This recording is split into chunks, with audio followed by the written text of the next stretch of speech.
Happy Friday, Park Hill South. Welcome to Sports Talk at the Sports Desk. I'm Danny Kerwin. I'm John Holden. We have a huge day to cover. We do.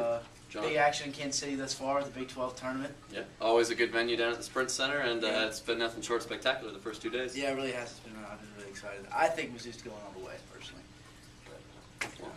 Last night, Kansas, yesterday actually, had a big win over Texas A&M, won by around 17, I think. They look good, and then in the nightcap, Missouri took care of business against Oklahoma State, had an 88-70 win. Also, Iowa State was upset by Baylor. What'd you think of that? Or not by Baylor. Iowa State was upset by Texas. What'd you think of that one? I was actually pretty surprised because I think Texas sports are a joke, and they're terrible. And I think if you lose to Texas, you have no respect. You know, a couple of years ago, I'd be like, that's expected. Texas was really good, but I think they've kind of fallen off. Yeah, they really have, and I have no respect for Texas sports, Texas people, you name it, whatever. I don't have respect for them. Hook them down. I don't know if that's right or not. Whatever. I don't like them, and I'm upset that Texas is even thinking they deserve to be sticking out of it. We'll see. Kansas plays tonight at 6, if I'm not mistaken, maybe 7. Anyway, you guys can check that out yourself. But they're going to be playing Baylor, who had a big win yesterday in their highlighter jerseys. And Missouri will play right after against Texas in the other semis. But big thing on the line, if the two advance to Saturday between Missouri and Kansas is the #1 seed in the tournament, what do you think could happen depending on who wins that? I don't know. I think no matter what, I don't think Missouri's going to get #1 seed personally. I think that they're going to favor Kansas in the March Madness tournament.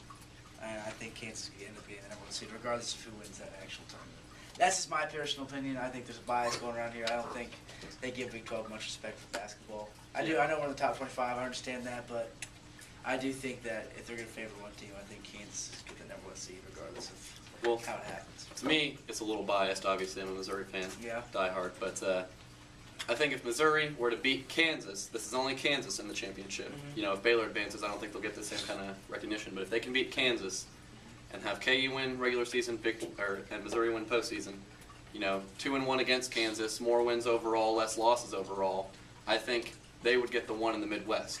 But I think it has to be against Kansas. I think if KU loses to Baylor tonight, they're just going to end up with that one in the Midwest. If not, then if they don't win the Big 12, then Missouri will probably end up with the 2 out in the West or in the East. So. See, here's the thing, though. Like, that makes perfect sense, but people are idiots. It's like we have to realize. Like, people won't do that because they're going to give Kansas a spot because that's how it works. That would make sense. I'd be like, oh, my goodness, Mizzou's obviously the better team. But people are retarded, so they're not going to do it because...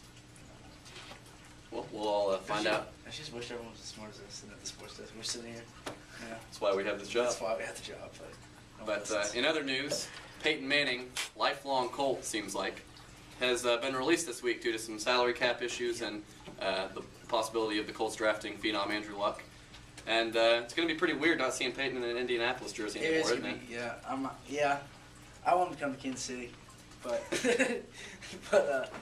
I don't know, it would be kind of weird. They are pretty bad without him. I didn't realize how big of an impact he really was. Yeah. Like, I always thought he was a great quarterback, and I always thought, Indianapolis had a good team. But my God. They were terrible. They were terrible, man. Yeah, they were pretty awful. But I don't know, he's got a home in Miami. A lot of people are saying that Reggie Wayne, who went to college in Miami, his big receiver from Indy, who's also a free agent, might want to go back there, and Peyton might go with him. I don't know, but I do think the Chiefs are a legit contender for him, and I don't have a problem with us signing him.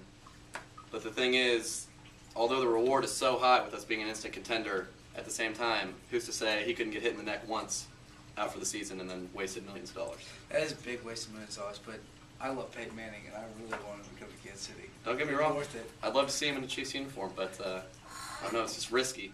It is really risky, but I think nothing but good will come out of it. I think he's a great quarterback. He had a freak accident. And I really do believe that he can turn any team into a winning team just by the way he plays. And the way we play and the way our offense is ran, with Jamal Charles coming back, with Moeaki coming back, Dwayne Bowe finding some hands somewhere, barring him. I don't know how he's going to do it, but if he can do it, I think we're going to have a really, really good team. And we've always needed a quarterback. I mean, we had Castle and a couple of the no-name guys I can't remember. Ever since Trent Green? Yeah, exactly, Trent Green. Trent Green. Anyway, but it doesn't matter. Point is, we need a quarterback, and I think he could be the quarterback. The high caliber. We just need a high caliber quality quarterback, and he could be the one. For the record, I thought Trent Green was a pretty good quarterback. He was a great quarterback, but I'm still pissed at Herm Edwards for not playing David Heward in the playoffs against Indy. He came in for 2 plays, drove the team down the field. Trent Green comes in, working off his coming in off working off his Mad Libs or whatever, and blows the game for us in the playoffs. We also lost that game by 2 touchdowns. I don't care. It's because Trent Groove's that quarterback. He should not have been that quarterback that entire game. It's 5 or 6 years in the past. I mean, there's not a People lot don't we can do forget, about Danny. that. People don't forget. Clearly, you haven't. I haven't. And that quarterback that beat us in that game would be the one that we're trying to bring in. So why look would at it that way. why would we bring him in? we should. I'm not saying that. Why would we bring him in? Peyton, come to Kansas City if you're watching this. I'm sure you are. John, the team that you're a part of this spring's had a pretty good start so far with Park Hill South Rugby. Can you tell us a little bit about that? Yeah, we just won a game 66-5. And That's right, 66-5. Yeah, and I'm not gonna lie, I was really surprised we did it. Like, we were a pretty good team last year. It's our 3rd year being around. We were good last year, like I said, but I mean, 66-5 is a lot to a little. And opened up with a 34-5 win, huh? Yeah. Like, we are a really good team. We play these teams called Rockhurst and St. Thomas Aquinas. St. Thomas Aquinas is a nationally ranked team, and I mean, they beat us by 40 last year. They topped out beating kids by 50, and we just, so we might have a legit chance to beat a team like St. Thomas Aquinas, but we can play. But I hear the big one is next Thursday when you guys take on Park Hill. Absolutely. So that's always the biggest game of the year, hands down. I mean, hopefully we'll be able to do the same thing. I think they're pretty good. They got a couple, recruits. I heard, a player from I wouldn't say transfer because he was what's it called when people from different countries come Foreign in? exchange student. Yeah, he was. He was a legit foreign exchange student, and I guess he's from France and he played. Wow. He played on the national team. That's just a rumor, though.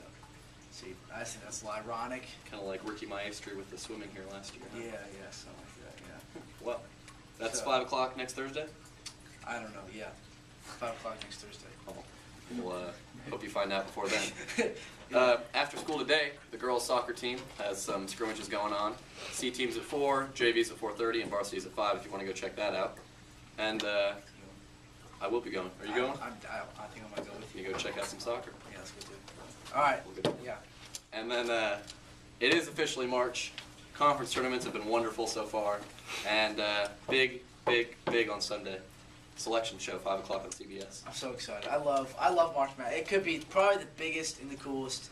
I like it more than the Super Bowl. Oh, yeah. 'Cause I feel like it's a Super Bowl for like a month and a half, or like 3 weeks, or 2 weeks, whatever. I really do. It's awesome. I think it's great. And it's always that one Cinderella team, and I'm really excited to see it. Yeah. Going all the way. I'm not getting one wrong this year. I doubt that'll happen. But Yeah. I do love the whole, you get to fill out your bracket. I think it's a lot better than the bowl game system Yeah. in college football, where every game's kind of cool, but every team knows, well, if we win, we're the, whatever, Independence Bowl champions. But in basketball, you keep winning, and any team's got a shot to win the national title. Yeah, they do. Now, granted, a lot of those small teams, their hopes are way too high, and they're just going to get killed. Yeah. But they got a shot. But there's always one small team that actually reaches the high hopes. It could be VCU, VCU, Butler, Bradley, Bucknell, and, Any of those the teams that beat Kansas, or Roberts. I was at that game. I was like in 7th grade when Oral Roberts went to Kansas and beat them. I was going crazy. I was there. That's all. That doesn't matter. It has nothing to do with the March Madness. It doesn't. Anyway, Just- but it is exciting. Yes. It will be. Hands And down. best month of the year in my mind, It really is. as a So- sports fan. Yeah. I don't really know what else to say, but I love March Madness. I love you, March Madness. John's sending in his tape to T Harmony right now. For March Madness, I hope it looks at me. Anywho, that's all we got for you today here at Sports Talk, the Sports Desk. I'm Danny Kerwin. I'm John Holden. Everyone have a great weekend.